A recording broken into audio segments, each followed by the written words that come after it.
Indian কোস্টগার্ডে সাগরের মাঝখান থেকে রিসিভ করছে, তারপরে আপনাকে কি করছে?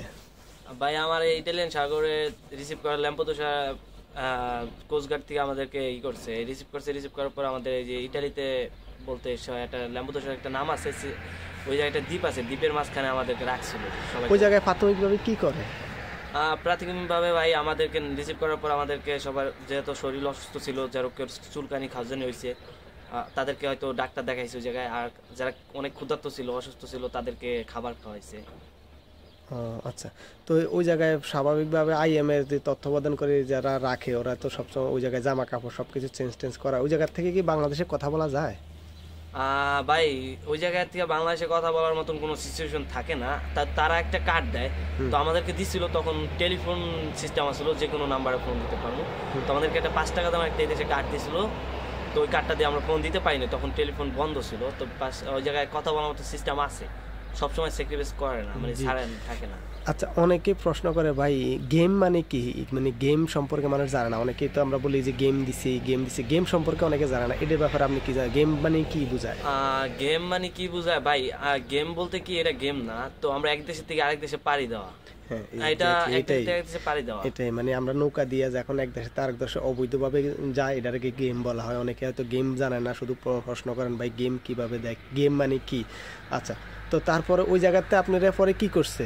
আমার ওই জায়গায় আমি হয়তো অনেক অসুস্থ ছিলাম, খাবার দিছে, তা ওই জায়গায় অনেক মানে ভালো সেবা যত্ন করে, তো জামা কাপড় দিছে, জামা দিছে, কাপড় দিছে, সবাই জুতা, সব যাবতীয় সবকিছু দিছে, তারা থাকা খাওয়া খাবার সবকিছু দিছে ওই জায়গায়। আচ্ছা, আপনি কি জানেন এই যে জামা কাপড় আইএমএ এতগুলা এত যাই জিনিস দেয়, এগুলা কোত্থেকে দেয় আপনি কি এটা জানেন? ভাই আমি তো হয়তো পড়াশোনা করছি, আর ওই জামার মধ্যে আমি দেখছি মেড ইন চায়না বাংলাদেশ, ঠিক আছে, তো ওই যে বাংলাদেশ থেকে জামা কাপড় আমরা অনেকেই জানি না যে আমাদেরকে এই দেশে ইতালি যখন অবৈধভাবে আসার পরে যে আমাদের জামা কাপড়, আমাদের খাওয়া দাওয়া এগুলো দেয়, এগুলো সব কিন্তু পুরো বিশ্বের থেকে টাকা নেয়। জাতিসংঘে যে খাবারটা দেয় এবং এই জামা কাপড় এগুলোর মধ্যে আমি দেখছি বিভিন্ন সবসময় বাংলাদেশের নামগুলো থাকে, made in Bangladesh, made in ওই অন্য অন্য দেশে সাহায্য করে, ওই সাহায্যের মালগুলোই আসলে সবাই দেয়। তো যাই হোক, তারপরে কি হয়েছে, ওই জায়গাটায় কিভাবে আনছে? ওই জায়গা থেকে ভাই আমারে হয়তো আমি 2 দিন থাকার পরে ওই জায়গা থেকে আমাদের সবাইকে করোনা টেস্ট করায়, মেডিকেল করায়, ঠিক আছে, মেডিকেল করায়, করোনা টেস্ট করায়, আমাদেরকে সবাইকে গাড়িতে উঠাইছে। আমাদেরকে গাড়িতে উঠে ওই জায়গায় একবার ফিঙ্গারপ্রিন্ট নিয়েছে, ফিঙ্গারপ্রিন্ট নেওয়ার পর আমাদেরকে গাড়িতে উঠে পরে আমাদেরকে ওই ল্যাম্পোদের থেকে একটা শিপে উঠাইছে, শিপে উঠার উপর 10 দিন রাখছে। আচ্ছা, আরেকটা কথা, এই যে শিপের মধ্যে যে উঠায়, এই শিপটা কি কখনো আপনার বাস্তবে দেখা হয়েছে এরকম কোনো শিপ, বা এটার ভিতরে কেমন কি পরিস্থিতি আপনি দেখছেন? ভাই এটা শিপ বলতে ভুল হইব ভাই, এটা একটা বিল্ডিং ঘর বললে সবচেয়ে বেটার হবে। কিল্লিগা ভাই এটা শিপটা হচ্ছে বিশাল বড়, যার মানে আপনি আইটাও শেষ করতে পারবেন না, এটার অলিগলিও শেষ নাই। আর এটার মধ্যে সবচেয়ে ভিআইপি রুম করা আছে, সব এসি সিস্টেম আছে, আপনার বেড, এত সুন্দর বেড আমার বাংলাদেশে এরকম কোনো বেড পাবো না মনে হয় না, এত সুন্দর ভিআইপি ভাবে। ও আচ্ছা, যাই হোক, তো ওই জায়গাটায় পরে কয়দিন কোয়ারেন্টাইন দিছে ওই জায়গায়? 10 দিন থাকছিলাম, 10 দিন পরে নামাইছে।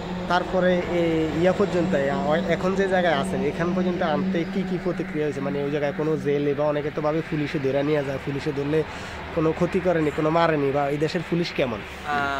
ভাই আমার ওখান থেকে নামানোর পরে ভাই এই জায়গা থেকে মানে আমাদের বাসের পিছনে পুলিশ ছিল, বাসের সামনেও পুলিশ ছিল, আমাদের বাসে আনছে পুরো সিকিউরিটি দিয়া ডাইরেক্ট, আমাদের পুলিশে আনছে। আমরা একটা জায়গায় রয়েছিলাম কোয়ারেন্টাইনে 22 দিন।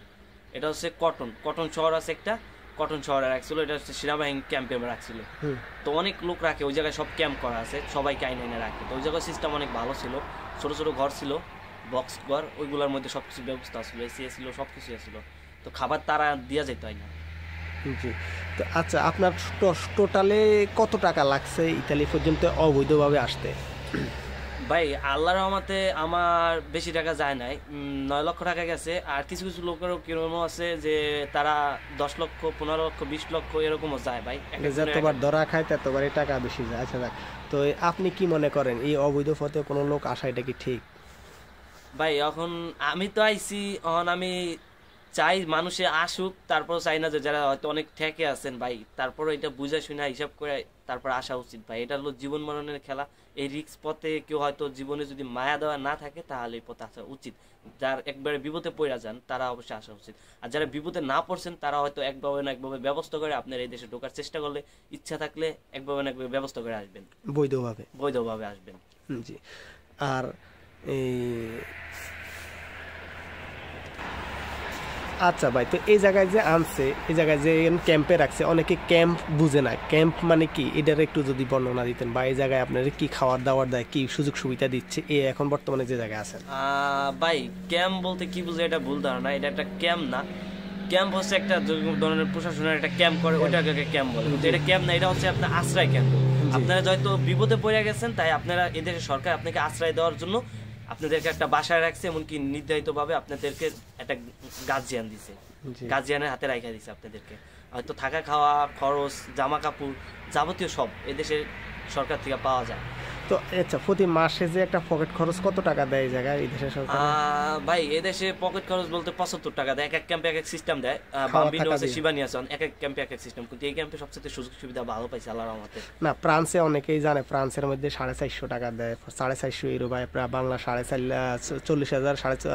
45,000 টাকার মতো দেয়। তো ওইটা এই কারণে অনেকে প্রশ্ন করে যে ভাই আপনারা যে ওই দেশে থাকেন আপনাদেরকে কত টাকা দেয়। তো আসলে ফ্রান্সের হিসাব হচ্ছে আলাদা, কারণ ফ্রান্সে থাকা খাওয়া আপনার 450 টাকা দেয়, আর এই দেশে থাকা খাওয়া দিয়া আপনার 75 টাকা দেয়। মূলত হচ্ছে এটাই হলো কথা। তো এখন সবকিছু মিলে আপনি কেমন আছেন? ভাই সবকিছু মিল্লা আল্লাহর রহমতে ভালোই আছি ভাই। যেরকমটা রাখছে, কিন্তু এখন বর্তমানে যে পরিস্থিতি, করোনার পরিস্থিতি অনেকটাই খারাপ।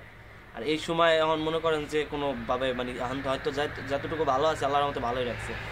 আচ্ছা, যেই দর্শকরা আপনার আগের ভিডিওটা দেখছে তাদের জন্য কিছু বলার আছে?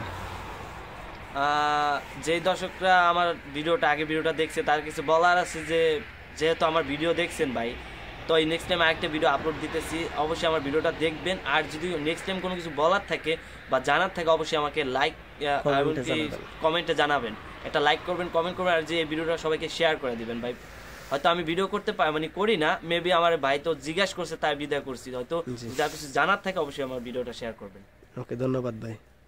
ওকে ভাই, আল্লাহ হাফিজ।